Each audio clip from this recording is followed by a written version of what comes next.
What up guys, today we're going to be talking about how strong is Ben 10, mainly Alien X. I will talk about a little bit of his other alien forms, but I want to talk about Alien X specifically since that's the one that people usually use in these debates when it comes to if he could beat, certain characters from Marvel or DC or anime. So I'll be talking about that specifically. I'll also talk about the limitations of the Omnitrix and how it works, and then I'll also talk about the cosmology of Ben 10 and how big it is. I also want to go through talking about specifically if Ben 10 with his Alien X form or his watch being able to copy the DNA of Goku and Superman, if he can beat them both. Because there was this one YouTuber a couple of years ago by the name of the Ink Tank, where he made quite a bit of videos talking about how powerful Ben 10 is. He's saying that he was more powerful than most other fictional characters, that with Alien X and even his ability to copy DNA, he could beat most characters like Goku and Superman specifically. He said he could beat those two. So I'm going to go through this video. I'm going to explain some feats and go through all of his impressive feats and the cosmology of, the Ben 10 universe and how it works and operates to see if what he was saying was true. So I want to explain that, and then I will go in depth to if he could beat them. And there's three main ways people use for Ben being able to beat Goku and Superman. That's one, through his regular aliens that he uses. Two is through Alien X, which is his most powerful alien, and the third one is through his Omnitrix being able to copy their DNA. But before I get into that, I do want to give a big shout out to you guys for allowing me to reach my goal of hitting 500 subscribers, because I've been wanting this for a while. I've said in a couple of my videos, once when I hit 500 subscribers I can be able to monetize this channel, and once when I hit 1,000 subscribers I can fully monetize this channel. So thank you to you guys for subscribing to this channel. And I want to give a big shout out to three specific new subscribers. One by the name of Sibling Channel, the second one by the name of the Blue Skull 23, and the third and final one by Beastie 2 Crowns. So thank you to you three for subscribing to this channel. So like I said, I'm gonna be going through quite a bit of feats. First, I'm gonna cover the feats. Then I'm gonna the feats are gonna have cosmological explanations in it. So that's gonna be important. But after that, I do want to specifically go through the steps on how it would go if Ben 10 was to fight Goku and Superman, and like how the Omnitrix fully works, because I can't explain that throughout the feats itself. Now, the first time we see Alien X is in, I think, Alien Force. It was the episode 13 of season 1. And when he first uses it, there's these aliens called the Incursions. They destroy a dam and the water's flooding out and coming out. And as it comes out, Ben 10 goes into his Alien X form. He puts his hand out, he does it in a circular motion, and is able to reverse the water, and not just the water, but the dam from breaking and all the other damages, and it starts to repair it. So you clearly see that he's able to rewind time backwards. It's not just him controlling the flow of the water, because you see everything else getting rebuilt, and it just showcases just from the jump how powerful Alien X is. And then after this, we transition into an interesting scene, because as he uses this power, afterwards he just becomes immobile. He starts not to be, he doesn't move anymore, and Ben is wondering what's happening, and we see these two specific beings that they explain a little bit more of what's happening and what they are. Useless. We're the most powerful being in the universe. We change the very nature of space and time. So as you see, as they explain, they are one being, but they're two separate aspects of that one cosmological being. So this cosmic being is the most powerful being in the universe, and it separates itself into two entities. One is specifically a male version, which is supposed to be about anger and aggression. The other one is a female version that is more about a kindness and purity. So they have these two conflicting sides of this one being that are in constant argument, and in this constant argument they are making decisions throughout the universe on what they're going to change. And they stated that they're not only the most powerful being in the universe, but they also have the ability to manipulate the universe and the time within the universe itself. to whatever they want, but they have to come to agreement to do so. And this is kind of a big, drawback to Ben 10's Alien X form, because yes, he has this much insane power. He's the most powerful being in the universe. He has the ability to manipulate it however he wants, but he also cannot use that power until this being with his two separate aspects agree to whatever terms that he has, and they're usually very they disagree with each other quite a bit, and Ben 10, so he can't really just use this form whenever, and this does make Ben kind of anxious to ever use it again, so he uses it sparingly, so we don't see him use it that much afterwards. But after this, we have like a scene where Vilgax at one point is able to take the Omnitrix off of Ben 10 and have it on himself, and he's going to use it, but Ben cannot let him use it because of the dangers of what he's going to do with it. So he basically sets the Omnitrix to blow up and basically destroy them all. So he basically does a final plan saying, hey, look, if you're going to use the power, I might as well just kill us all, so I'm not going to let you use it. And Vilgax says something pretty impressive. If the Omnitrix self-destructs, it would destroy the entire universe. It would if I let the charge build up for a few days. But I'm only giving you 30 seconds. Detonation in T-minus 20 seconds. So as you saw, Vilgax stated that if the Omnitrix explodes, it will end up destroying the entire universe. But Ben explains himself that no, they'll take a few days of charge to do so. With the few seconds of charge that I gave it to, detonate, it's not going to destroy the universe, but it will definitely destroy us all and the ship itself. So it will kind of be like nuke level. So the Omnitrix is very powerful. If it's fully charged up, it could wipe out the entire universe as a whole, which is very impressive. And then after this, we as he beats, Vilgax and takes the watch back, we go on to the next villain, which is Agrigor, which he was planning to get this weird map thing called the Infinity Map, which allows him to go into other dimensions and realms. And as this is being explained, Azimuth basically explains something pretty interesting and impressive. A complete map of space-time, extending through 17 dimensions. With it, one could travel anywhere. So as we see, Azimuth states that with the map of infinity, he can pierce through all of realities and all these other realms, and he even mentions that he can see through all the 17 dimensions. Now, some people might argue that this means that the Ben 10 cosmology is 17 dimensional. Maybe it might be, but here's the thing. When it comes to Ben 10, they do use the word dimensions interchangeably with the word universe. So it could either mean 17 universes that he can pierce through or like go through, or it does mean 17th dimensional. But, it really depends on which way we're going with the semantics, So it really depends, like I said.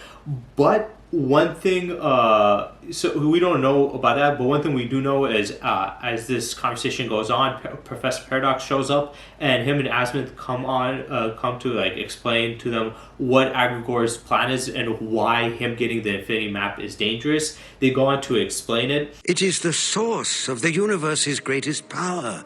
It's where ideas become real.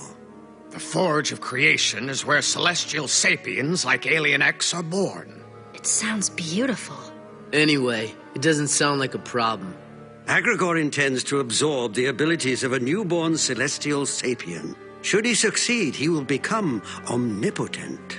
And as they explained, they stated that he was going to go through to get one of these Alien X's. So he's going to go to the Alien X's dimension where there's multiple of them, and they're going to have a baby. There's going to be a newborn Alien X, and he's going to go to that universe by using the Infinity Map. As he goes there, he's going to absorb this baby, and as he absorbs the Alien X baby, he will have the ultimate power. He'll become omnipotent, as they say, and he would have the ability to manipulate the universe and just control the universe however he wants. So they have to prevent him. So they explain right here that a newborn Alien X, if you were to absorb its power, you would have the ability to either control an entire universe or wipe out an entire universe. So you'll be universal levels of power. Now, would you have anything more than that? I don't think I can really say for sure that that would be the case, but that is what is being stated here and what is being explained. So to stop him as they go on to try to defeat him, they go into this other dimension as Paradox explains where they are. Understandable. There's nothing outside either. You see that faint glow in the distance? A star? Actually, it's the universe. We're in the space beyond. Then what's that? That is the next universe over. I don't like it at all. The physics are terribly counterintuitive.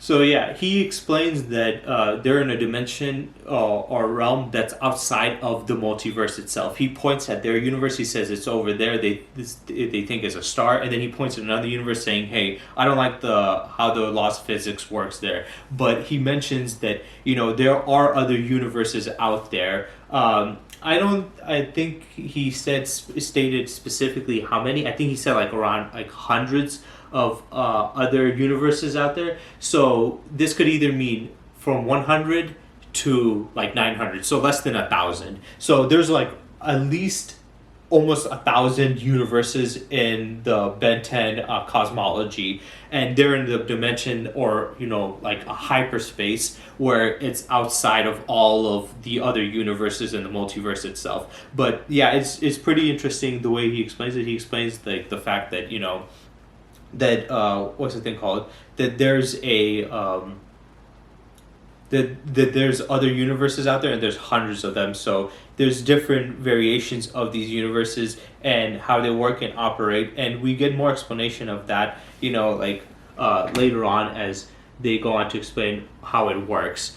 But after that, we have this one scene where we see an impressive feat from one of his other aliens, and it was Stingray. As it was at this point, there was Ben had a girlfriend who was kind of annoyed with him, and she had this alien pet, which was one of his other alien forms that he knows, which is called an upgrade. And it was this dog creature that his girlfriend was trying to get back, but they were on another planet. So they left without Ben. They left on their ship, and Ben couldn't get to them without a ship. But he was able to actually move there by using Stingray. He was flying. He flies so fast that he warps into outside of space. And as he warps, he ends up on the planet. So he's able to go faster than light by getting there. He's able to go in warp speed with Stingray, which is pretty impressive. You would never, I would have never thought that he would have had the ability to move that fast with any of his other characters, because usually we only see the really impressive feats from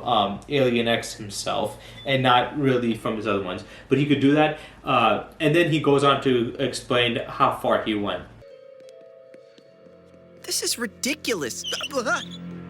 I flew halfway across the galaxy so Julie could tell me to buzz off again? So yeah, as he explains that he went through halfway through the galaxy, it could either be a hyperbolic statement or it could be, a literal true statement, but we just don't know, right? So after this, we have this story event where Ben 10,000 comes back again into the story, and he interacts with Ben and Kevin and Gwen, and he explains that when he's talking to them that he doesn't remember any of the what happened with this scenario and story, and it's a little confusing. What happens is Ben 10 in the original series met Ben 10,000, which was a future version of Ben 10 himself, where he had better control of the Omnitrix, and we see Ben 10,000 again as they're fighting against this villain called Eon, who's messing with time itself. And he went from the future to the past to mess with Ben, but the future Ben 10,000 doesn't remember Ben ever seeing him or any of these events transpiring, which they're wondering, how would you not know if you're from the future? As Professor Paradox goes on to explain why this is the case. But it wasn't this guy. You traveled into cross-time. Like a parallel world? Exactly. That's why the me in the future didn't remember it happening to him before. But you remember all of this. Yeah, I do. Okay, don't do that again. As Gwen guessed, cross-time is made up of parallel versions of the history we know. Oh, there are hundreds of them. A world where Gwen found the Omnitrix. A world where Albedo turned to Alien X and was trapped motionless for nearly a year. A world where you didn't have to destroy the Omnitrix to defeat Vilgax. Etc. So yeah, Gwen states that this is probably, some type of hyper time where there's multiple different timelines crossing in different events. And Professor Paradox explains it himself. He says, yeah, Ben, he says to Ben them that the Ben 10,000 that Ben saw the first time was the one from his timeline. So it was the future Ben of his timeline. But this new Ben 10,000 is from a future of a different universe. So let's say this is Ben from Universe 1. This the Ben 10,000 that he saw was from his timeline, and then this Ben 10,000 is actually from Universe 10. He's the future version of Universe 10's Ben 10. Since Eon can go through different not only timelines but also other universes, he can cross universes and timelines, and he explains that Professor Paradox explains that there are many different universes. There's hundreds of different universes, and there's different timelines that interconnect. These other universes, there's a universe where Gwen got the watch. There's one where one of Ben 10's enemies, he's one of the Gray Matters people, I forgot what their name is, and he has his own Omnitrix where he can transform into other Bens, and he transformed into Alien X and got stuck as Alien X for a whole year because they were arguing about, just like how to rule the universe or how to control what to control in the universe. So that is very impressive because now it showcases that the Ben 10 Omniverse is quite complex. Not only do you have other parallel universes with their own set time, because we also see that not every universe is going by the same time. Some universes, other universes, you have a younger version of Ben. And then there's some other ones that have older versions of Ben. So they have their own different timelines, but then they also have their own different diverging futures and pasts. So Eon is able to go through these different times. So it makes it confusing different time streams that all intertwine and interconnect. And in our world is simple. You could just say, one universe, one timeline. But since there's other universes, there's other timelines and there's other crossings. So there's a lot of that. But that's what they were explaining. But after this, we have the big and final fight of Ultimate Alien, where there's this villain called Dakin, who basically he was threatening this universe. He's coming into this universe to conquer it. And as he's trying to do so, we get a little bit of backstory about this one sword that was created by Azimuth that was given to this the leader of the Forever Knights. And Azimuth goes on to explain. He explains that the power of this sword is so powerful that whoever wields it, it ends up taking over them and control of them, that they can't control to the point they end up destroying a planet. And we do see a planet getting destroyed. So it showcases, Azimuth's not only his genius, but how devastating these weapons are that he creates. He created the Omnitrix, and the Omnitrix is a higher level than even that sword. That sword is impressive and powerful. And it's powerful enough to destroy a planet, but Ben 10's Omnitrix is even beyond that, just showcasing how impressive, Azimuth is as a scientist and how impressive the Omnitrix is specifically. But he also goes on to explain more as he's talking to the original Forever Knight, who is actually immortal. He gives him the sword. Listen carefully. The creatures you battle now are nothing compared to their master. He has enslaved 100 dimensions, and now seeks to enslave ours. So as he goes on, he explains that the beings that, that he was fighting were not really that big of a threat. The biggest threat is their boss, who is Dakin, and he goes on to explain that he conquered 100 dimensions, and now he's going to conquer this universe. So that's why I stated that when he mentioned first the 17 dimensions, it really depends on the context of what it means, and we need a little bit more explanation because they do use dimensions interchangeably. So when you hear dimensions, usually people think of dimensionality, like we're in the third dimension, so it's the 17th dimension and stuff like that. But it could also mean just a universe. So we're one dimension, we're one universe, and then there's other dimensions out there. So he said he conquered hundreds of dimensions. He didn't conquer the 100th dimension, which would make him 100-dimensional, so it's nothing like that crazy. But he did, conquer 100 universes, and he was going to conquer that universe, which is still pretty impressive and pretty powerful if you ask me. But after this, we go into Omniverse. And Ben 10 Omniverse is where we get the more impressive feats, especially from Alien X himself. And in the first 8 episodes of, Ben 10 Omniverse, we already see Alien X and what it's capable of. Apparently, there was this whole story event with these aliens called the Incursions, and this other character called Arjun, who he kind of works with the Ben 10 crew, but he's also kind of like a dirty rat, and he basically was working with Incursions to get this thing called the Annihilarg. And apparently the Annihilarg is this very powerful device that if you press it, it blows up, and once it blows up, it wipes out the entire universe. Now, you guys might know this because this has been used quite a bit in debates when it comes to talking about how powerful Alien X is, because this is one of Alien X's most impressive feats of power that we see as the Annihilarg sets off.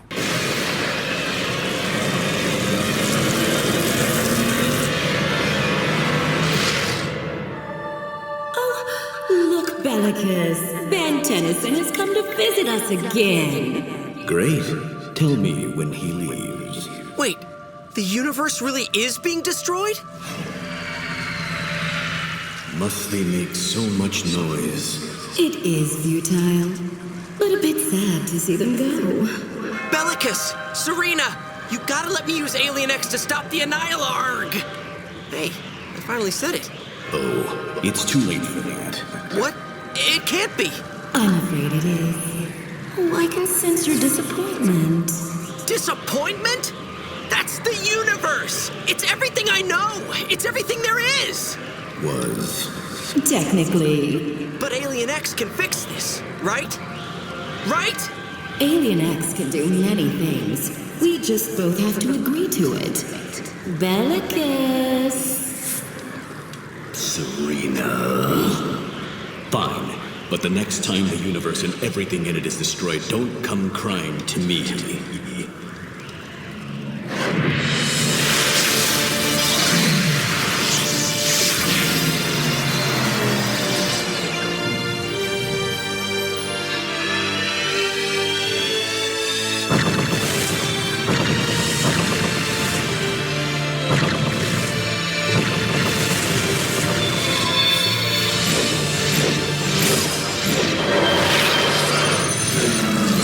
And as you guys see in the entire clip, it was quite a long clip, but it was very important because we see what the Annihilarg is capable of and what Alien X is capable of. So this Annihilarg, it has the ability to wipe out an entire universe. Once you press the button, it sets off these weird portals and then it starts to dissolve and destroy the universe. And as this was happening, Ben was like, I have no other option. He used Alien X. Once when he used Alien X, he was talking to those beings. And those beings, even with the universe being destroyed, were still arguing, saying, hey, we don't care. So even with the universe being destroyed, they clearly don't care enough to do something. So this can kind of be a weakness for Alien X, because even if you want to say, well, what if Ben 10's fighting against a character like Superman or Goku who can threaten the universe and would be able to harm him, he could just use Alien X who could also handle that. But then the argument is, well, yeah, but he couldn't use the power because even in an event where the universe was in jeopardy, these aliens were not willing to agree, so it took quite a bit of talking. But this is impressive for many reasons, like I said.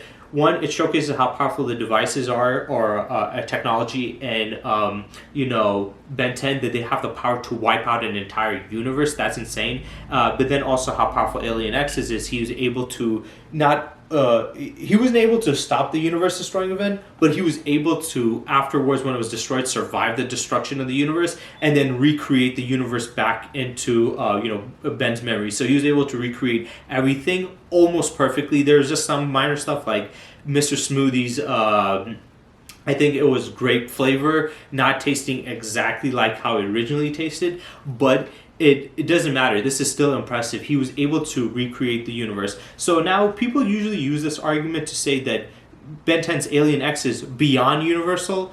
I would definitely say this would give him a feat of beyond universal, but to what extent? Some people say that this makes him low complex multiversal. Some people say hyperversal. Some people say outerversal. But this feat is nowhere near that powerful. At most, it would be universal or universal plus in my mind. But some people might put it higher, like low multiversal or whatever. But this doesn't go anything way past that, because in the end of the day, the device was only destroying the universe, and he was only able to, handle the universe destructive event and, recreate a said universe. I know a lot of people go by, well, if a character can, create something, is more impressive than they can destroy. So they can destroy a universe compared to creating a universe is more impressive. But that isn't always the case, and to what extent? Just because somebody destroys a universe, because of, like, let's say a character destroys a universe, that would make him universal. But if a character creates a universe, would that make him beyond universal, or what? So we really don't know. But I will definitely say Alien X has shown a feat right here that's beyond universal. But there is also another anti-feat in that feat, with the fact that even though he was able to recreate a whole universe and through his just memory, there was the fact that he couldn't stop the universe destroying event. He even states it himself that he couldn't stop the destruction of the universe itself. So Alien X is very powerful, but also he does have his limitations. Like, yes, you can recreate an entire universe, but you can't even stop the destruction of that universe. So people want to sit here and act like he can do everything and anything. No, he can't. He still has limitations. Because if he could have just prevented that the Annihilarg from doing that, either making the Annihilarg's ability, a universe destroying or altering effects not to work at all, or reverse time or fix everything, just like instead of recreating a universe, just repair the damages or something like that. But apparently it couldn't. It couldn't stop that. So it had a limitation there, but it could recreate it. After this, we go into another impressive and pretty crazy thing where one of Ben 10's enemies, I forgot what his name is. I think his name is Albedo. It was Albedo. He was one of Azimuth's, assistant. He was his personal assistant until they created. I think he created another Omnitrix, and as he created that Omnitrix, he used it to use other alien forms, but it kind of messed up and backfired and turned him into just Ben, and he got stuck as Ben, and he didn't like that. He wanted to go back to his, his original self, and he, throughout the series, has been doing a lot of stuff, attacking Ben and all these other things, and he got an upgraded version of the Ultimatrix, which Ben had in the Ultimate Alien series, but after the Ultimate Alien series, when they transitioned to Omniverse, he got a new watch from, Azimuth, which was back to the back to the Omnitrix and no longer the Ultimatrix. The Ultimatrix had the ability to give him the ultimate aliens. With the new Omnitrix, he can't do that anymore. He has other aliens and other abilities. Apparently, it seems to have more drawbacks than it has more positives, but he can use all these other aliens, but he cannot do the ultimate forms anymore. That was only the Ultimatrix that can do it. But Albedo has the Ultimatrix, and he uses it to use his ultimate or evolved form, which is an evolved gray matter, which he now has higher level of intelligence. And with this higher level of intelligence, he was making plans to steal Azimuth's intelligence on top of it, so he can be insanely intelligent. So he wanted to not only beat Ben and the rest of the crew, but he wanted to steal Azimuth's intelligence with his upgraded intelligence to be the smartest being in the entire universe. And as he does this, it opens up his mind to understanding more of the cosmology itself. No. Now I see the universe for what it is. We are all dust, bound by one enormous universal force. No, not universal, not even multiversal. This omniversal force continues forever, in every direction, through every reality. And as you see, he explains that with this knowledge, he was able to see this universal force. And he's like, no, not a universal force, not even multiversal, omniversal force that goes throughout all of dimensions and all realities forever. So now when people say forever, they might think this means like there's infinite amount of universes, which would make this infinite multiverse. But that's not really the case, because they stated numerically there's some like hundreds of universes. They would have, if it was infinite, Paradox would have said there's infinite. If there was infinite, Azimuth would have said it was infinite. But they never stated infinite. They just said hundreds or like countless different, universes. And when they say forever, they just mean through time. They mean time forever, meaning that there's going to be always this multiverse, this omniverse, and this force going throughout this multiverse and omniverse forever. It's never going to stop. It's going to keep on going. And we do see this as the Ben 10 universe and omniverse is kind of in a time loop. So technically it would never end because it's in a continuous time loop itself. So that's what he's seeing. And he does realize that it's kind of pointless to, keep on fighting there. But then we see another crazy event.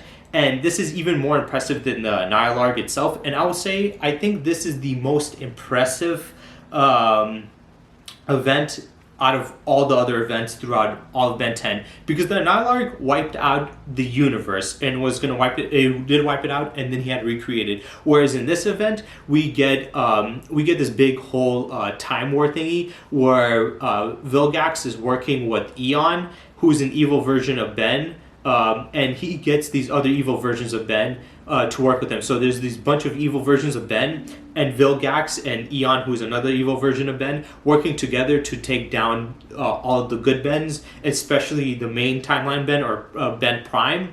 And they're trying to take him down. And the way they do this is they find this other universe. Now, this other said universe apparently is the only universe throughout the entire Omniverse where there's nobody with the Omnitrix. There's no Omnitrix in there. So as they go to this universe, Ben 10 he lives a normal life. Gwen lives a normal life. His grandpa is still a plumber, but there's no Omnitrix. So this is a powerless Ben 10 universe, and because of that, Vilgax and Eon and them all want to go to this universe and wipe him out. Vilgax at first was stating that the reason he did this is because they want to conquer all of every reality in all of time, but they can't do that with Ben 10 being in the way. So they have all this power now, and they went to this specific universe because this specific universe is an anomaly, because unlike the other ones where, yeah, they have differences, they still have the Omnitrix in it. This one does not. So this is the only universe without an Omnitrix, and it will be unpredictable, and it being unpredictable will kind of ruin their plans. But that isn't really the truth. As Vilgax kind of, showcases what their plan was, because that was not really their plan. A Chronosapien time bomb. You're going to destroy this Ben 10 and his timeline? Nice. On the contrary, the detonation won't even touch this Ben Tennyson or his timeline. It's designed to wipe other timelines from existence. Which one? All of them. So as we see, Vilgax explains that he lied to Eon. He basically tells them that, hey, no, that was not the plan. I'm not going to wipe out this universe for being unpredictable. This is the only universe I'm going to let live. So he has a Chronosapien time bomb, and this is one of Ben 10's aliens, who he calls Clockwork, where he has the ability to, manipulate time, rewind it, stop it, make it move forward. And he has these abilities. And this one specific bomb is from Clockwork's species, this Chronosapien time bomb. Now, this time bomb does not just blow up things, but it also wipes out entire timelines. And Vilgax's plan throughout this was to not only wipe out, he wasn't going to wipe out this universe's timeline like Eon thought. He was going to wipe out all the other universes' timelines, because Vilgax realized that the other universes have other Bens with Omnitrixes, and they're all dangerous, and he doesn't like Ben 10. He knows that if he lets any Ben 10 live, that they're going to beat him. So the only Ben 10 and the only universe that he can stay in that he doesn't have to worry about it is this universe, because this one does not have an Omnitrix, and the Ben 10 of this universe is, one, inexperienced, and two, is powerless. So his plan was to set the Chronosapien time bomb to wipe out all the other timelines and realities throughout the Omniverse except for this specific one. So this Chronosapien time bomb is so impressively powerful, even more so than the Nylarg, which could wipe out an entire universe. This can wipe out not only a universe but the entire timeline, and it could wipe out every timeline if it wanted to, but specifically he set it to wipe out all the other timelines and all the other Bens except for this one. So this one was going to target Ben. Once when it wiped out Ben 10s, it would have wiped out all the other timelines, but except for this one, leaving this one intact, so he could conquer it. Now, this is impressive for the time bomb itself, and it's even more, and it's really important too, because a lot of people use this in these debates and arguments due to the fact that a lot of people say, well, not only did Alien X survive the Nylard, which is a universe-destroying, bomb, but he also survived, or was able to handle, the Chrono Sapien time bomb that was wiping out the entire Omniverse. So he was able to handle an omniversal level of destruction.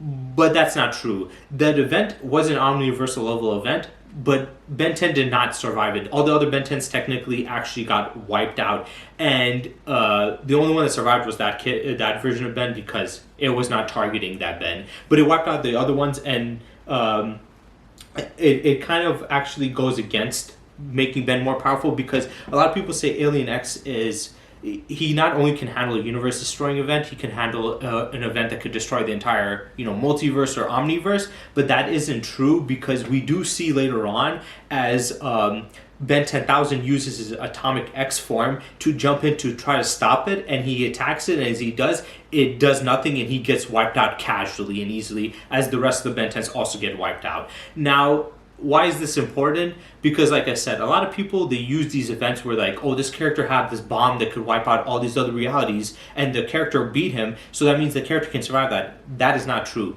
They all lost. The only one that didn't get wiped out was the specific one that was not targeting. I want to talk a little bit about the Atomic X and what that means, that scene that I shown, and why that's important. But I want to talk about how he beat him, because some of you guys are going to ask, how did he beat him? Well, Ben 10 gave him his Omnitrix, and as he gave him Paradox, pulled him into this other, the time dimension area, where he's outside of, all space and time, and then he goes back into the past where the Omnitrix was first, found by Vilgax, and how Ben 10 got it. So he is able to break the Omnitrix away from Vilgax, and it sets it on course to hit to the Earth, so Ben Prime can get it. When Ben Prime wears it, he is able to reset the timelines again. So and then we see the other universes as they go to recruit them to fight, which was kind of pointless, because as they fight, they get wiped out again, and then he goes into there to train with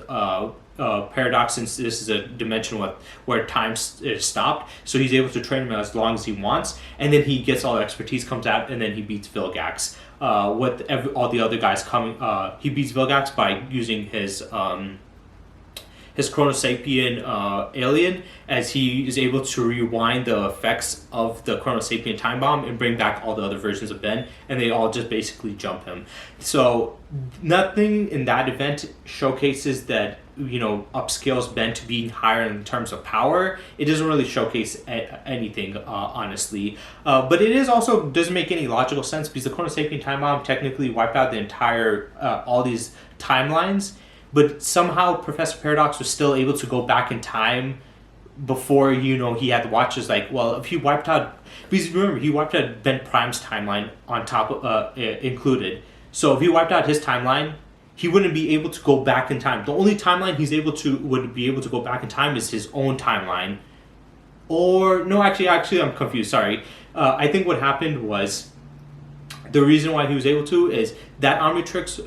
The Dominatrix in that universe was destroyed by Vilgax. If something happened where Vilgax got it destroyed, or he got killed too, and that's why there was no Omnitrix in that universe. So I think that's what happened. But still, nothing in that event that happened really upscales them. But there is a anti-feat in there when it comes to Alien X. Like I said, a lot of people put Alien X in really high regard. They say that he's more powerful. He can, tank not only a universe-destroying event, but he could go past that. He can take the multiverse getting destroyed, the omniverse getting destroyed, saying that he's low-complex multiversal, he's hyperversal at the very least, or he's outerversal. But by seeing that instance, that completely disproves it. Because when this Chrono Sapien time bomb was going to wipe out all these other timelines, he wasn't able to handle it himself, even with Alien X. And this is even, in this version of Alien X is even more powerful. One, this is from Ben 10,000, which is the future version of Ben Prime. So it's the most powerful version of Ben 10 himself. He has the most control over his Omnitrix. He knows how it works and operates.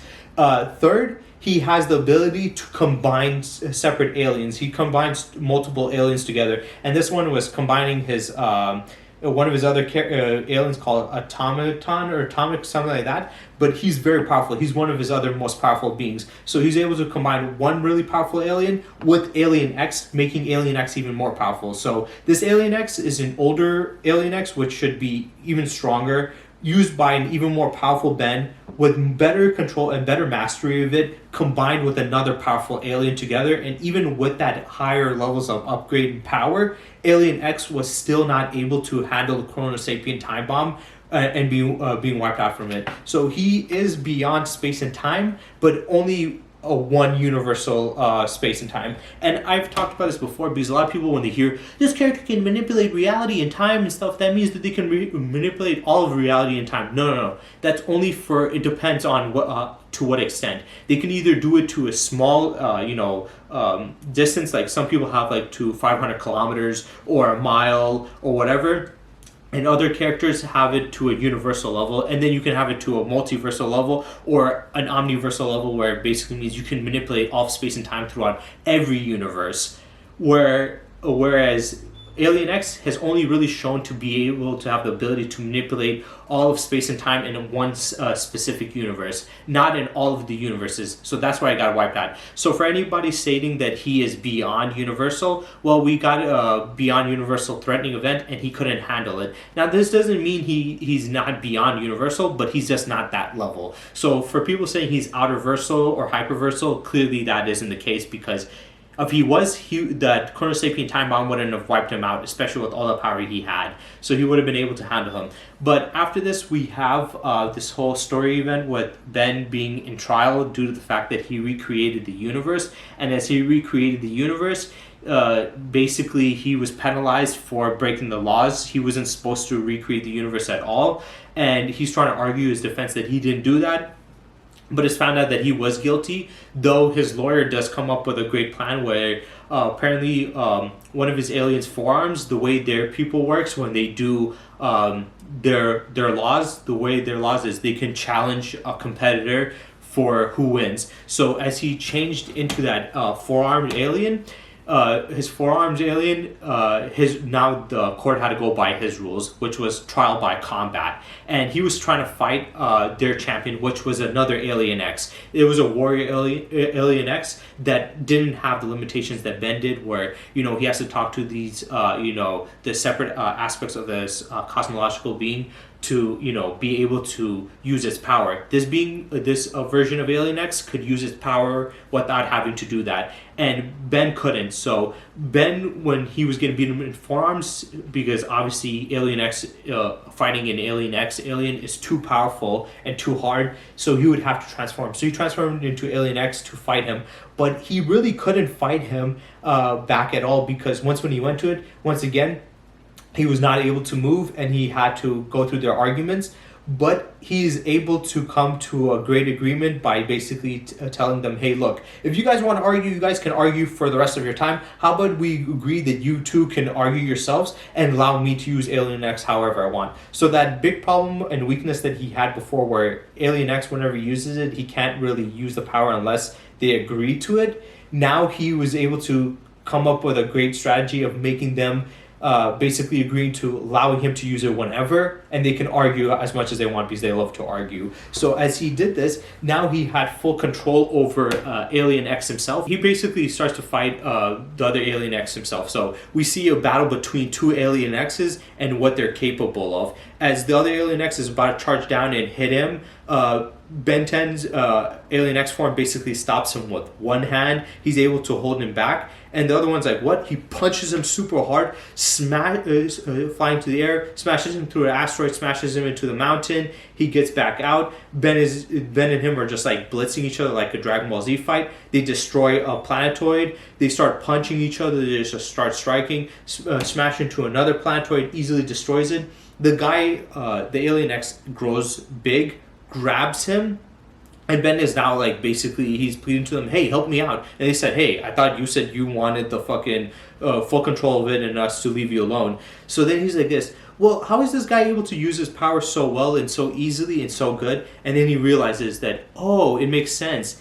he can make decisions really well. So how about if he has multiple decisions to deal with? So he basically multiplies himself into countless different alien X's, and as he does this, he breaks out. He's surrounding the guy is just confused what's happening, and they all just come together to swirl in, and they kind of make some kind of like portal looking thing. It kind of looks like a galaxy, and as he tries to escape, this light grabs onto him and it pulls him, and he starts to deteriorate, and he comes back together. But as he comes back together, Ben brings him down, beating the Alien X warrior. So we finally got to see a full-on fight between two Alien X's, which is impressive as hell. This is a very, impressive feat, right? Now, we get to finally see how Alien X fights, because before this, we've seen a bit of his abilities. We've seen a little bit more with, Ben 10,000 using it, but we just haven't seen what it's capable of. So the fight was pretty impressive, but it wasn't really too crazy. They were just destroying some planetoids that were moving pretty fast. He was able to, one of them, sorry for the motorcycle, the enemy was able to grow in size, and he was able to multiply himself and also have them swirl him and absorb to take him down. So yes, these Alien X's are powerful, but they aren't unbeatable. So they can be beaten, and there's different levels and extents to these Alien X's power. So yeah, the fight wasn't too crazy. There isn't too much insane feats we can go based off of that, but they can do quite a bit of stuff with their powers, and they do have limitations. They can be beaten. It's just that Ben was smarter than the other one. But we also see another kind of anti-feat for Alien X as the story progresses, and we have the final villain of the entire series, which his name was Maltruant. Maltruant is a Chronosapien. He's an evil Chronosapien who is trying to, his plan is basically to rule over and control all of reality and all the timelines. So he wants to basically control the entire omniverse of past, present, and future. And since he's a Chronosapien, he can basically manipulate time. And as this is happening, he basically ends up, getting into a fight with Ben 10,000, because he goes to the future Prime Ben's universe, and he ends up fighting him, Gwen, and Ben's wife. But as he does this, he basically is dodging like Gwen's attacks. Alien X is charging up an attack like a Kamehameha, and he fires it at him. He's able to stop the time, get in front of him, blast him, sending him flying until another hero stops and catches him, which is his son. And as he's talking to him, he fires another attack trying to hit him, but he protects his son and gets hit, and he gets transformed back into his regular state. Now, this is definitely a anti-feat for Alien X. It makes him look weaker, because Alien X has been shown to be very powerful. But now we've seen not only Alien X being taken out by the Chronosapien time bomb, but now fighting against a Chronosapien, he was also able to stop him in time and dodge his attack, but also knock him out of his powered state. And once again, this is not just regular Alien X. This is Ben 10,000's Alien X, which should be more powerful. And this is a combined version of his Alien X with another alien alien that he has. So this should be a super powerful version of Alien X, yet he was still able to be stopped through time and still be taken out by a blast by this time version of this Chronosapien. So is Alien X really powerful? Yeah, but I do think a lot of fans and people did over exaggerate his power, because if he was as powerful as a lot of people said he was, when he was charging up his attack and he fired it at the Chronosapien, even if he has the ability to stop time, the stop time shouldn't have worked on him. Somehow it did. So stop time, manipulating time and stopping time can still work on an even more powerful Alien X. And it did. It stopped it, and he could also be taken out by a blast by a Chronosapien. It was off guard, but still, he was taken off by one of his blasts. So that kind of does lower his power. Now, after this, we get into the final scenes of the story, where we get to the final episode of Omniverse, which was the final episode of all the Ben 10 series until the shitty reboot came in. But Maltruant, basically at this point, he's like, you know what? I got everything I needed. He got these things called these time beasts, which come in these like time eggs, and he used it to power up this chariot so he can go through different timelines. He uses one to end up in the past in 1773, where George Washington is there and Vilgax first shows up. He's the first alien sighting there. And then he uses it the second time to go even further in the past, this time all the way before the universe was created. And one thing I do want to explain about the Ben 10 cosmology, the way it works, is it was explained by Professor Paradox that the multiverse and the omniverse was actually created through one event, and that was the event where Ben got his watch. Before that, it was only one universe. So Ben Prime, which is the Ben 10 that we usually see, technically at that time there was no multiverse. There was only one universe, and that was Ben Prime's universe, until the Omnitrix came down to Earth and he got into contact with it. When he got into contact with it, this created a divergent in the universe itself, creating other parallel multiverses. That's why I think that there isn't an infinite amount of universes, because multiverse theory in our world, the way it works is every decision or action we have creates another universe, so that can create infinite universes. But that creates from everybody else's decision. But in Ben 10 universe, that's not how it works. It didn't start off with all these universes being created from different decisions. It was only one person's, Ben 10's. So what happened with that event with Ben 10 and the Omnitrix in that Prime universe created these other timelines. So let's say it was like 10 years, let's say it was before Ben was even born. There was only one universe. When Grappa Max was around there, it was only one universe. Even when Ben was born, there was only one universe. The only time that there was other universes or branches of other universes was once when Ben 10 got into contact with the Omnitrix, then it created these branches. Now, this is important for a specific reason, because, and I'll explain it throughout in the end of this in the end of these feats, because there is a little bit of confusion from it, and you guys are going to be a little confused until I explain it. But basically what Malotruant is trying to do is he's trying to go back in the time, all the way back in time before the Prime Universe was created. By going back in the time before the Prime Universe was created, that means this is before the multiverse, because the multiverse diverges from the Prime Universe. So he goes back in time only from the Prime Universe. By doing so, he it basically resets all of the multiverse and the Prime Universe itself. So he goes to this other dimension, and as they go to the dimension before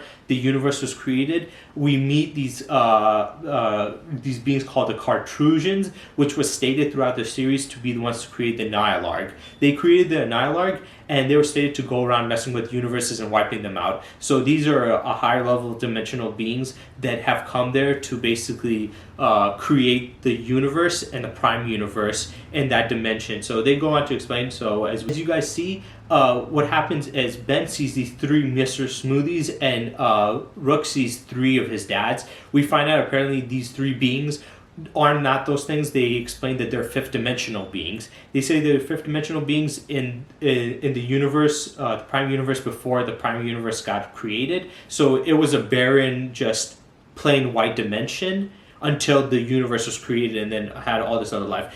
But before that, it was just plain white, and the only beings there were these three Cartrusians, which are fifth dimensional beings. They came down from the fifth dimension to the third and fourth dimension to create it, and they were experimenting to make it, and to make it as a whole. And Rook was like, but that's not how they work. They usually go from universe to universe, destroying it, right? But that was the story that they've gotten. What they really usually do, what they did is create the Prime Universe. After they created the Prime Universe, all the events that transpired, then it got to the time where Ben got the Omnitrix. Once he got the Omnitrix, that created the entire multiverse, thus expanding the Omniverse as a whole. And once when it expanded that, then the events happened, and this one, Maltruant came into place, and Maltruant now is going on his rampage to do so. And this is really cool because this showcases the higher dimensionality of Ben 10's universe. Like I said, before we mentioned the 17 dimensions, we don't know if they were saying universes they meant by that or actual like dimensionality, but with this one is 100% dimensionality. So these beings, these Cartrusians, are fifth dimensional beings, and they state themselves that Ben 10, Rook, and Maltruant are insignificant, meaning that they're below the fifth dimensional beings themselves. So if anybody wants to say Ben 10 or his enemy or above, 5D or complex multiversal, just know that these beings that are actually 5D and either complex multiversal or beyond complex multiversal, they themselves have stated that these guys are insignificant to them. So that kind of lowers them below 5D, because if they weren't, then they would have stated that, yeah, you guys do hold something. Because Ben 10 does have Alien X, and they would know that. So they would know that with Alien X, he would be above 5D or above them. Of Alien X is actually, above 5D. So after that, we get into the final feat where we see what happens with Maltruant's plan and what he's trying to do as he goes on to do it. So you see, it's a bit jarring. There's quite a bit in there. There's quite a bit of different parts and pieces throughout the story, what's happening. So this is why I had to explain how the cosmology works and the timelines and the multiverse and the universe and the prime stuff, because it's very important for this final fight. And the reason why I mention it specifically for this final fight is because I feel like a lot of people use this in debates to argue why Alien X is this powerful or is beyond universal because of this event, that this explosion was going to destroy the fifth dimension where these beings were in. And this is why it needs more context and explanation to understand it. But let's just explain what happened through the story. So he went there in the past. Before the multiverse was created, he had this Annihilarg that he augmented it.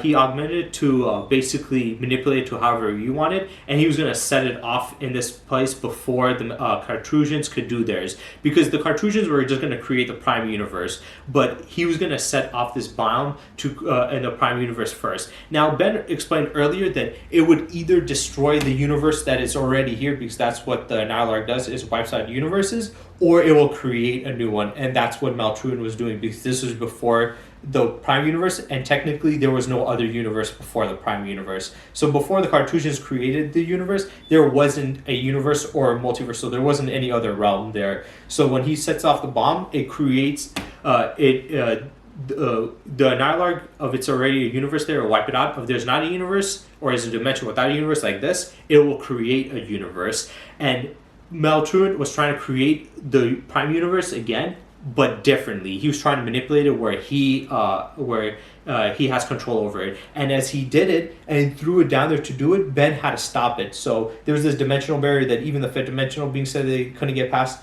I don't think that's the case, because he also, like Maltruant states, that they can't manipulate with anything, which they literally agreed. So I think that's why. But he uses his Alien X arm in his chrome stone form to cut through the barrier, jump into it to stop it, but it wouldn't stop. It fell through, so he jumps down there where it is, and the universe exploding attack bomb sets off. Ben 10 holds on to it, and you think the Ben is destroyed, but he's not. He comes back up.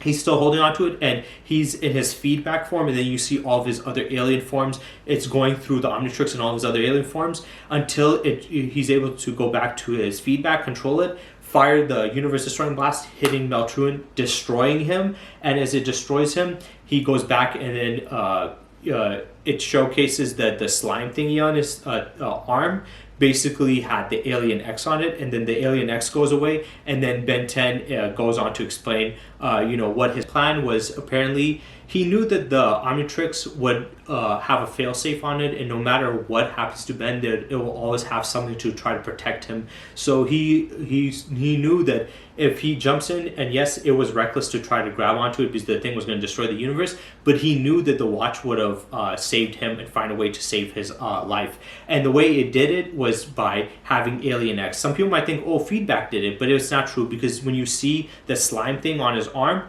that it turned into an Alien X, and it goes away. Now the slime thing is very important, because this creature is a parasite that basically feeds on DNA, and one of Ben's enemies, who is this hunter guy, was going to use it for this other type of like Omnitrix, where it basically has every predator for Ben's aliens. So every alien that Ben uses, it had different predators on its planet, and the enemy had his own version of the Omnitrix, where instead of using aliens, it uses the predators of those aliens to beat him. And he had this slime thingy on his thing to basically, he worked with it as an agreement, saying, hey, look, you can get the DNA of all these predators, but I want also your power, because the slime, it has a unique ability where not only can it feed off of the DNA, but it can also have that DNA transfer over to different parts. So like, let's say he's using one predator.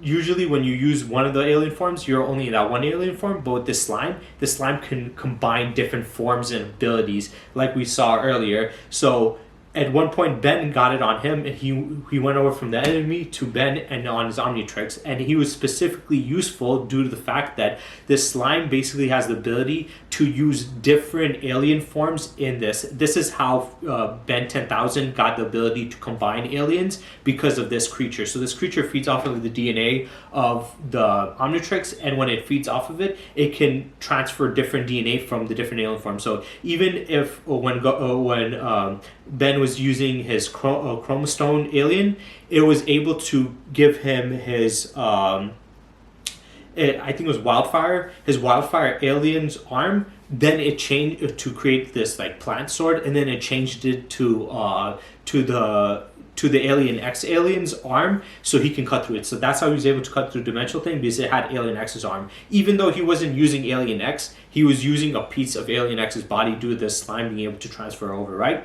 And this is important because when we see him using feedback, it's not feedback's power, it's feedback's form and his ability to absorb energy and fire back, but it's not like feedback can absorb universal destroying energy. The only reason he was able to is because the slime transformed into an Alien X. So basically it combined Alien X's power with feedback's. Feedback's ability is to absorb energy and fire it off, so it used his ability, and it used Alien X's power that can survive a universe. And it makes sense that it would use that, because the last time the Nylarg went off and the last time they were in a universe destroying event or threat, it was basically, Alien X was the only thing that can handle it and take it, right? So it knew that it had to, the only alien that it could survive, this universe destruction was Alien X himself. So basically it used Alien X, again,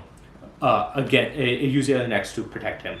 Now, some people might argue, and this is why I went on to explain all that stuff, some people might argue that this means that this event would be multiversal, or be able to wipe out the multiverse or the omniverse, or it was threatening the fifth dimensional beings' realm. This is not the fifth dimensional beings' realm. It was explained, and as I explained, this realm is actually the universe before the universe was created. The only reason the fifth dimensional beings were there is not because it's their realm, is because they came from their dimension. They don't show their dimension to that. So technically this is still the third and fourth dimension, but just without the universe within it. So they came to the third and fourth dimension to do an experiment to create the prime universe, to create Ben, and then after that, Ben, in his event, once he gets the Omnitrix, it creates the multiverse. So prior to that, it would just been that said universe, right? And Ben explained that him using the Nylarg would wipe out the universe there, or create, a new universe if there is no universe there, which there wasn't. And that's why Maltruant was trying to get there before the Carthusians could create the Prime Universe. Because if you used the Nylarg, it would have just wiped out the Prime Universe, which wouldn't be helpful to him. He needed the Nylarg to set off when there's no universe, so it would create a universe. So this is not the fifth dimension. It is Ben 10's universe, so it's the third/fourth dimension. So the bomb going off, destroying a universe there, or creating a universe, would not be creating or destroying a fifth dimensional universe, just their universe. The only reason people assume that it is because the Carthusians are fifth dimensional beings and they were there. But they were there to experiment. That wasn't their dimension itself. And we do know that this bomb is only able to destroy the universe because before, the Nylarg was stated to only destroy the universe. And some people might say, well, Maltruant messed with this, Nylarg, so maybe he's more than that. But that's not true. The only thing he did when he messed with this Nylarg was to basically make it manipulate space and time to his liking. So he created it how he wanted it. It wasn't to make it even more powerful. And we know this because the Carthusians in the end tell Ben, hey, do you want to see the creation of your own universe? Saying he was going to destroy your own universe. They specifically state his own universe. So it is only the third and fourth dimension. Once again, this feat is only universal level. So Ben stopping this destruction was stopping a universal explosion which he already handled before, and was what due to Alien X again. So once again, it is nothing past Universal. The only feat that we have, or destructive event that we have beyond Universal, was the Chronosapien time bomb that Vilgax used. And when he used it, guess what? Ben 10, even in his Atomic X form, could not survive it. He got obliterated by it. The only time we've seen, Alien X being able to handle anything impressive is usually been around Universal levels. So they're Nylarg. Anything past that has not been shown. Even it's been even shown to be a little bit weaker due to the fact that it was, being able to be stopped through stop time, because the Chronosapien was able to stop him and stop time, and also knock him out of his form by blasting him once with his, time blast. So yeah, I would not really put it past that. So with all those feats and all that explanation there, now we have the full we've compiled everything about Ben 10's feats. Now let's go through some of the stuff I want to talk about specifically. First, let's talk about how the Omnitrix works. There are certain things about the Omnitrix. First, in the original Omnitrix that what Ben had, there was multiple different versions. The first one he had, he could only use 10 aliens, and it could only be for like a few seconds or a few minutes, and then it would have some cooldown time period. So the first Omnitrix was kind of pretty weak. Then the second Omnitrix was actually pretty powerful. Ben in Alien Force actually had, I think he still had a time limit, but it was extended to such a length that it wasn't really that much of a problem. So in Alien Force, Ben had no real problem. He had a new set of 10 aliens. So his previous 10 aliens were no longer with him. He had new 10 aliens, but then he was able to get control, towards the end of that series, was able to get more new aliens and control of the other aliens that he had. He didn't have all the other old 10 aliens, but he did get some of them, like the cannonball guy. He had him at least. So he was able to use some of the other ones, and he had Alien X there, but he never wanted to use it because at that point Alien X, he didn't have full control over it. Whenever he used it, he had to get into arguments with these guys. And we didn't really see the full extent of Alien X's power. All we've seen it do is rewind time, and we've been stated that it was the most powerful being in the universe, and it has the ability to control all of space and time in that said universe. So it was only stated to have universal levels of power, nothing past that. But besides that, it didn't have no time limit. So the Omnitrix does have a time limit, and it does have a cooldown period, but in Alien Force, it wasn't that bad. And then in Ultimate Alien, it got an upgrade to the Ultimatrix, which had better power. And not only was it the time limit, once again, not that much of an issue as it used to be, but also now he can make his aliens go into an ultimate forms. And this is gets people a lot of people confused on how the Omnitrix works, and I'll explain that a little bit more later on when I talk about if Ben 10 could beat Goku or Superman, because people are going to talk about the ultimate aliens and all this other stuff. So I want to get into that. But yes, he can use this to get the ultimate aliens. But after Ben 10 Ultimate Alien, he lost the Ultimatrix as Hasna took it back and gave him the new Omnitrix. So in Omniverse, which is his more stronger version of Ben, and especially Ben 10,000, he does not have the Ultimatrix. He does not have the ability to make his aliens go into his ultimate form. So even if he does fight against Goku or Superman, he cannot make his alien forms go into ultimate alien anyway, though his other form can combine too. So he could probably combine his Saiyan form with another alien like Alien X. So that could be pretty impressive, but he just can't do the ultimate form after that. Only in Ultimate Alien he had that ability. And then when we get into Omniverse, if you watch Omniverse, this is where the time limit comes a problem again. One, it doesn't give him the aliens that he wants specifically.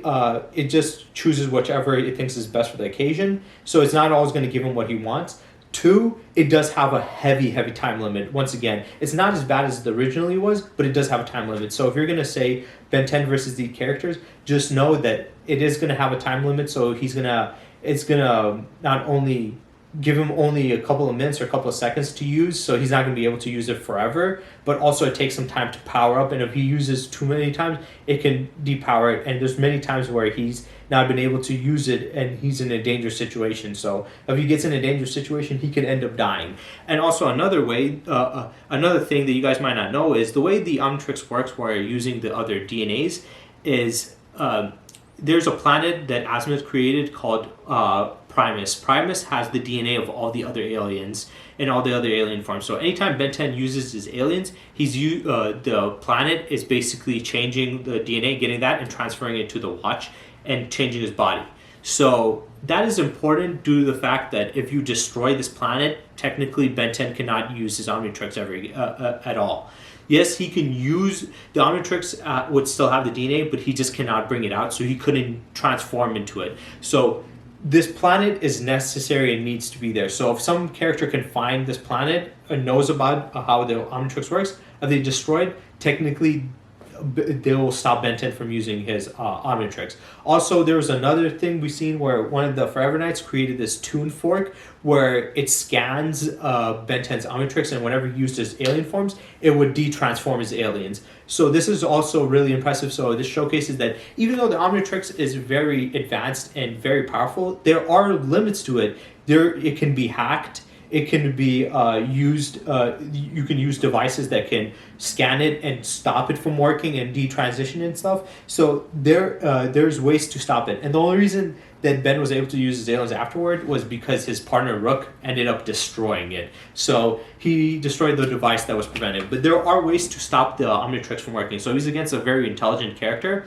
If the character is able to analyze his tech and create this, they can create a thing that basically stops it and then kill him. So Ben could lose that way. Also with the Ultimate Aliens, at one point, the Ultimate Aliens, we find out that they were actually separate beings that were inside the Omnitrix, and they had their own lives, and they actually broke free. Ben 10 did get control over, he was able to use the ultimate forms, but they were able to escape at one point. So there's that. Now, let's get into the Ink Tank's arguments where he was using, where he said Ben 10 could beat Superman and Goku. Like I said, there's three different possibilities he has. His regular aliens, Alien X, and his Omnitrix being able to copy DNAs and give him a more evolved form of these aliens. First, let's talk about his regular aliens. Could they beat Goku and Superman? No. They are not powerful enough. The most impressive feat I saw was this with Stingray being able to go, many light years in a couple of minutes and being able to have warp speed, which is very impressive, but I don't think he can really use that in a fight that well. But his other aliens, though they have cool abilities, there's nothing they can do to Goku or Superman, because Goku and Superman are, one, way too powerful. Two, they have fought against beings who have had these abilities of, phasing, freezing, fire, speed, telekinesis, gravity manipulation, time manipulation. None of those abilities are going to do anything. Time manipulation might be the most impressive, like his Chronosapien or his other ones. They might have some impressive things they can do, but it's not going to help him beat Goku or any of them. And Goku's fought against Hit, who is moving forward in time and stopping him in time, and Goku is able to power out of it. So time manipulation and all these other abilities are not going to work on someone like Goku, where in Dragon Ball, if you have a high level, enough power level, these hacks abilities don't work on you. And all these other aliens are just nowhere near on the level of power of Goku. And Superman has fought against multiple people who have had those abilities, and it hasn't worked. So no, none of his aliens will beat him. Now, what about Alien X? Would Alien X be able to beat him, his Top Gun? Well, it depends on what you think. Now, as I've gone through the feats, I know some of you guys are going to still argue with me and disagree. No matter what, I can have the best argument in the universe. I can have the most perfect, argument that nobody can argue against, and you guys are still going to argue. So I don't care. I'm just going to say it. I don't think Alien X goes much past Universal. I would put him at Universal Plus or low multiversal, which would put him below, because multiversal in scaling when it comes to Battle Wiki means you can destroy or create over 1,000 universes. So that would put him either low multiversal or low multiversal or universal plus. Personally, I'm going to put him at universal plus. He hasn't shown anything beyond universal. The Nihilarg was a universe-destroying event. He couldn't stop the destruction, but he could recreate a universe. But he could also survive it. So he's definitely past universe, but not by much. Then we had the Chronosapien time bomb, which was wiping out all these other timelines, except for that one specific one. And even with Alien X, with another alien making an Atomic X, and a stronger future Ben could not stop it. So clearly that was well past his level of power and it erased him from existence. So Alien X couldn't handle that. Then we saw him fighting against Maltruant, who uses time abilities. And yes, his time abilities could stop Atomic X still. So Atomic X could be affected by time and got stopped by time itself. And not only that, he got blasted out of his powered form into his regular form. So I guess it depends on that, what you want to put, but clearly time does affect him and time attacks do affect him. Then we go into the final event where people try to upscale it by saying, well, this bomb was going off in this fifth dimensional plane and it was going to harm the fifth dimensional beings. The fifth dimensional beings, no.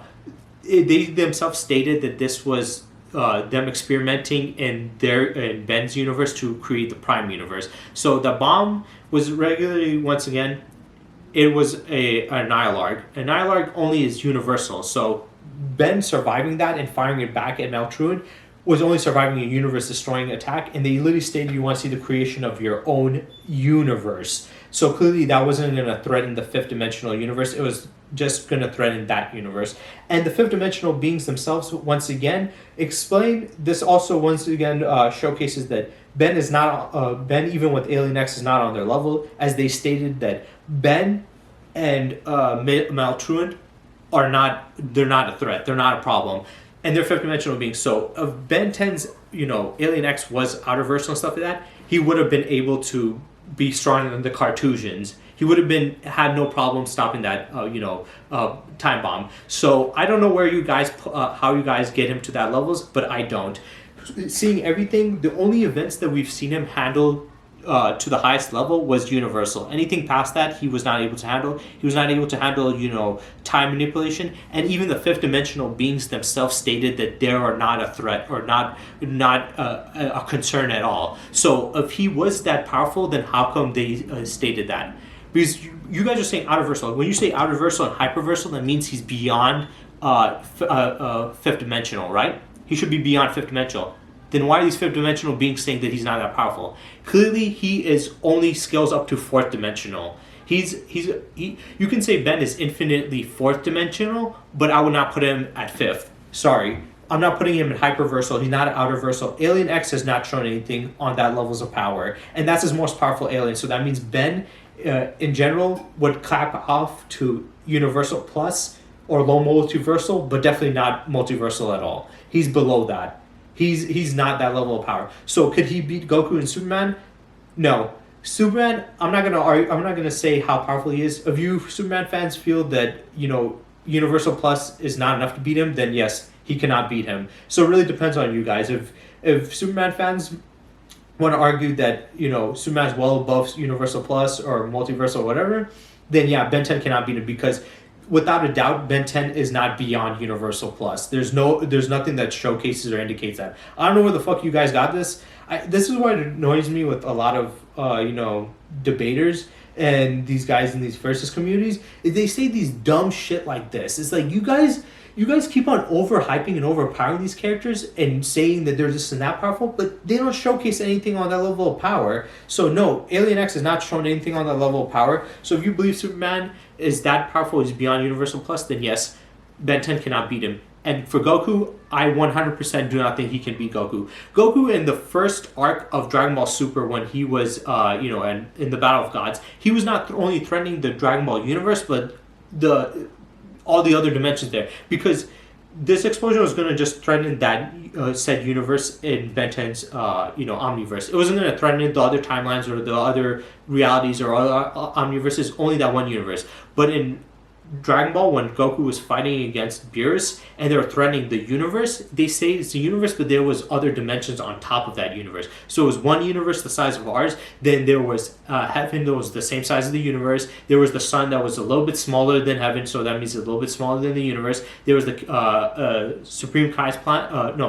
What was the other Kai's planet? Grand Kai's planet, which was a little bit smaller than the sun, meaning it's a little bit smaller, that even a little bit more smaller than the universe. Then you had Hell, which was basically the size of heaven, which is another universal dimension. Then you had what's the thing called?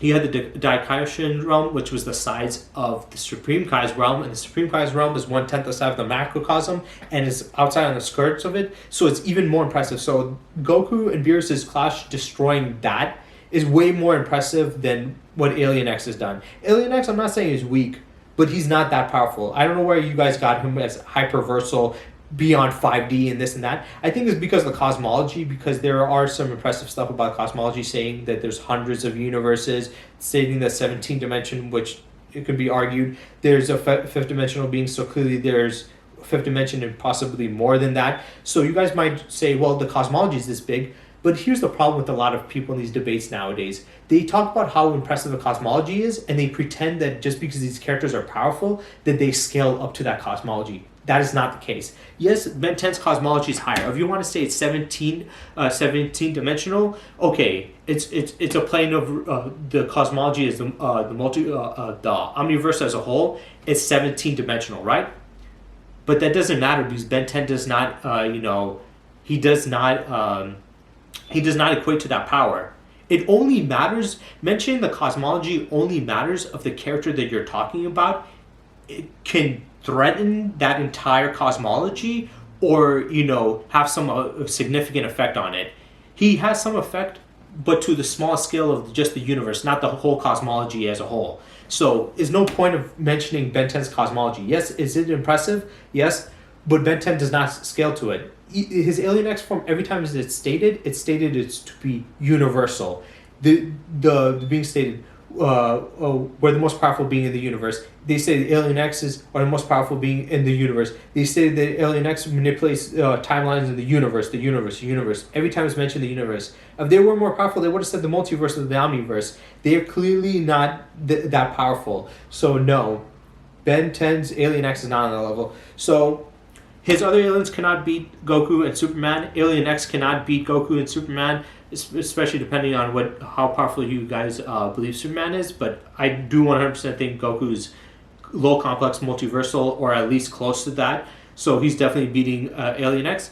But then what about his ability to copy their DNA and have this millions of year evolved version of them? Could that help him beat Goku and Superman? Yeah, I would say that would be his best bet to fight them. They would have a chance, but here's the problem with it, especially when it comes to Goku. When you go to Superman, let's say for Superman, for example, Superman, the way Ben 10 works is like, here's the thing. When he copies the DNA, let me first talk about this because I know it's going to get a little confusing, but when he copies the DNA, people say that, oh, he has the million-year advanced version of them, evolved version of them. That's not true. That was true for the ultimate version of them, which Ben 10 doesn't have anymore. And even with the ultimate version, there are some problems with that. So when people say that, like, oh, it's when he copies the DNA, he gets the million years evolved version of them. No, that was never stated when he copies their DNA. It's only the ultimate versions of that. So when you see Humongousaur in his ultimate form or Big Chill in his ultimate form, those are the aliens that are a million years evolved. The ones that he uses, another one, is just the peak version of those aliens. So if he copies Goku and Superman, it would basically mean he would be a peak Kryptonian. And for Goku, he would be an elite Saiyan, like Nappa and Vegeta were. But he wouldn't be a million-year evolved version of them unless he used an ultimate form. Unless he had the ultimate forms of them, which he does not have the Ultimatrix anymore in the ending. And on top of that, even when he did, one thing you guys fail to mention or forget is the Ultimatrix does not make all of his aliens go into ultimate form. He only has some aliens that go into ultimate form. It's Humongousaur, it's Big Chill, it's Way Big, It's Echo Echo and a few others, but it's a select few aliens that get it, not all of them. So even if he did have the Ultimatrix, he wouldn't be able to make, his Kryptonian alien or a sane alien go into the ultimate form anyway. But even with the peak one, would that help him win? Well, here's the thing about Ben.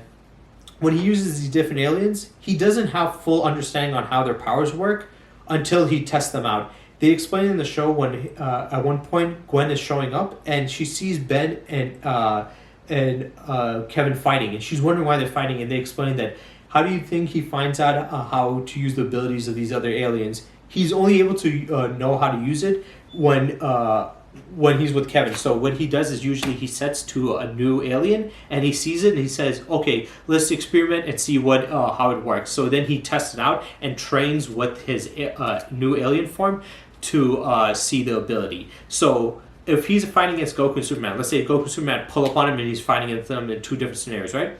And he uses the Omnitrix to copy their DNA and transforms into them. He wouldn't know how to use their abilities from the jump. He would need to take time to train. When he has Kevin there, Kevin 11, that's when he did it before. And whenever he was fighting against people afterwards where it was new, he was trying to test it out to see. So if he's against Goku and Superman, there would be some a skill gap there. So if he's transitioned to Superman, he would have problems using his powers, like his flight, his super strength, speed, and his lasers. Now, some of you guys might say, well, he's used many different alien forms, so he would technically, that had these abilities, so he technically know how to use Superman's abilities.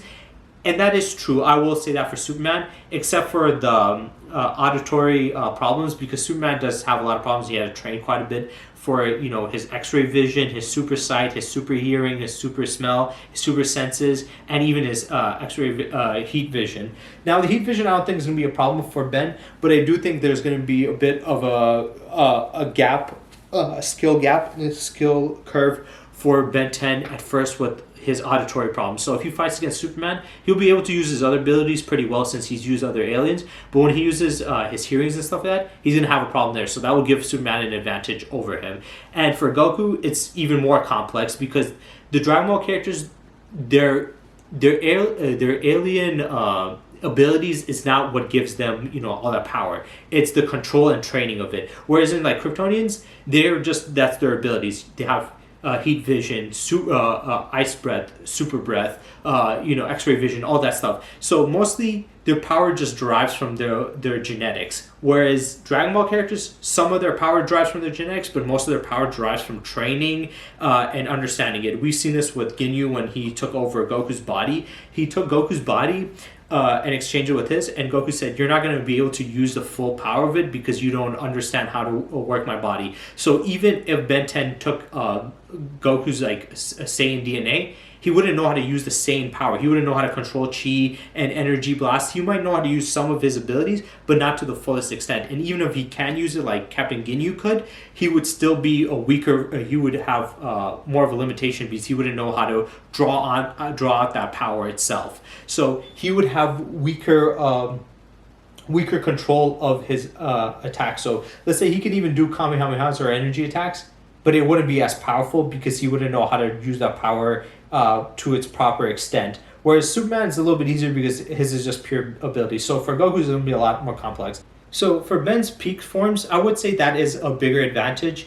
Him being able to copy their abilities, like I said, is going to be some time that he's going to take, and that's going to be bad for him because Ben it does take quite a bit of time for him to learn. And the Omnitrix in the Omniverse show, it does have a short time limit. So even if he does take it, it would probably take him too long to learn how to use their abilities properly, especially Goku's, before it times out and he can't use it again.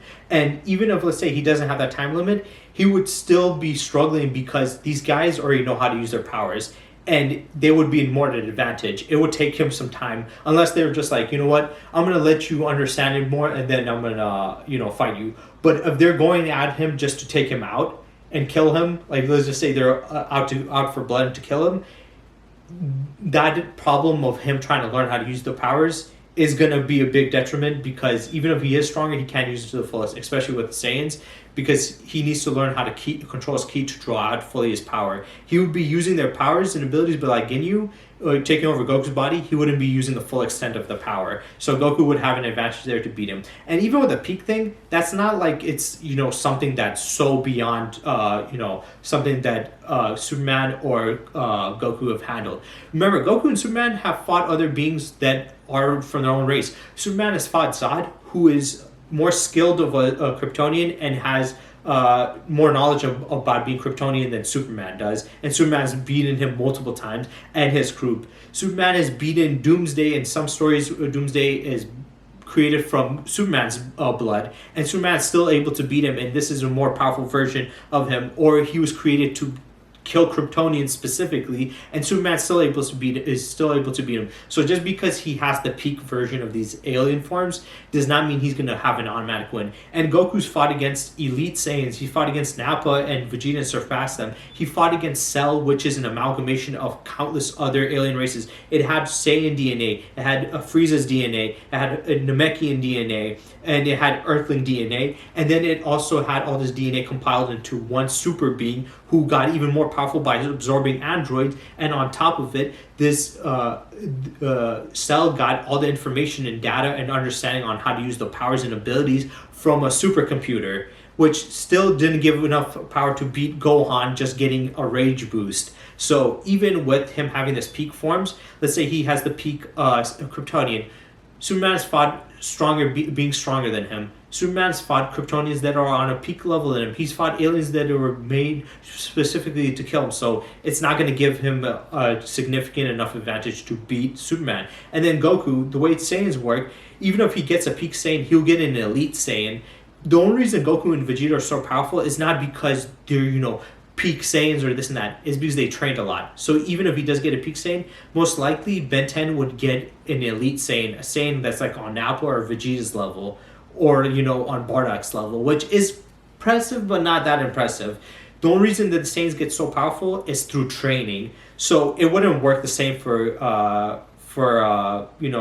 when he copies the Saiyan's DNA, because if he does get the peak version of a Saiyan, it would just be an elite Saiyan, which at this point is way weaker than Goku and Vegeta, because they didn't just rely on their genetics, they relied on training. That was the whole point of Goku talking to Vegeta, is the Vegeta relied on his genetics. He was born superior to Goku. He was born an elite Saiyan, where Goku was born a low-class Saiyan, but he was able to surpass him through training, and Vegeta just relied on his ability there. Same thing with Ben 10. If Ben 10 gets it, he would be an elite Saiyan. That's a peak Saiyan anyway, or maybe a little bit past that, and it wouldn't make him beyond Goku or like Saiyans like Goku and Vegeta, because they have trained more. They don't just rely on their genetics. So for Saiyans it's different. Kryptonians, genetics does play a big part. You can go past that by experience, but for Dragon Ball characters, they get stronger as they train. And as they get stronger, so as they fight. So it's not just simply as, we have great genetics. They have to work on those genetics. So yes, you can have peak, but like I said, it will just be elite. And for the time it takes for Ben 10 to train to get stronger, to get a stronger version of the Saiyan to handle Goku, it's not gonna be. It's gonna be too late. Goku's gonna kill him by that point. So he's gonna have like Saiyan Saga Vegeta level power against like Goku at this level of power. It's not gonna work.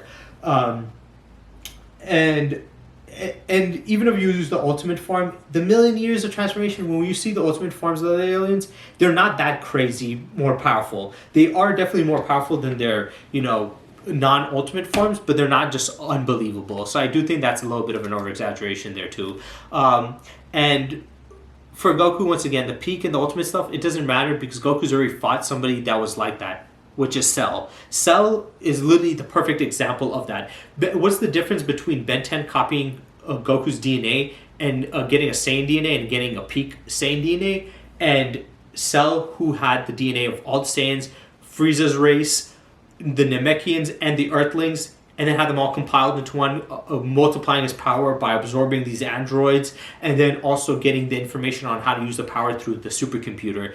Even with that, he still lost to a hybrid Saiyan, which was Gohan, which is technically also a peak Saiyan. If you want a peak Saiyan, that would just be a hybrid Saiyan also, which they do have high potential, but that doesn't give you an automatic win because Goku is able to surpass Gohan too.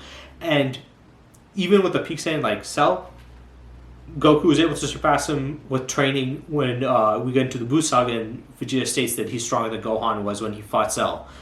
which he obviously beat him and obliterated him. So yeah, even with that, I don't think he would win specifically, but it would give him the biggest advantage because Alien X is not going to win. So let's go through everything in this conclusion and just talk about it again.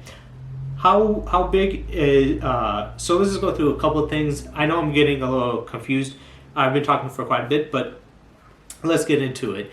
So when it comes to his other aliens, there are some impressive feats. We saw Stingray being able to go halfway across the galaxy, as Ben 10 stated, within a couple of minutes. So clearly, massively faster than MFTL levels of speed.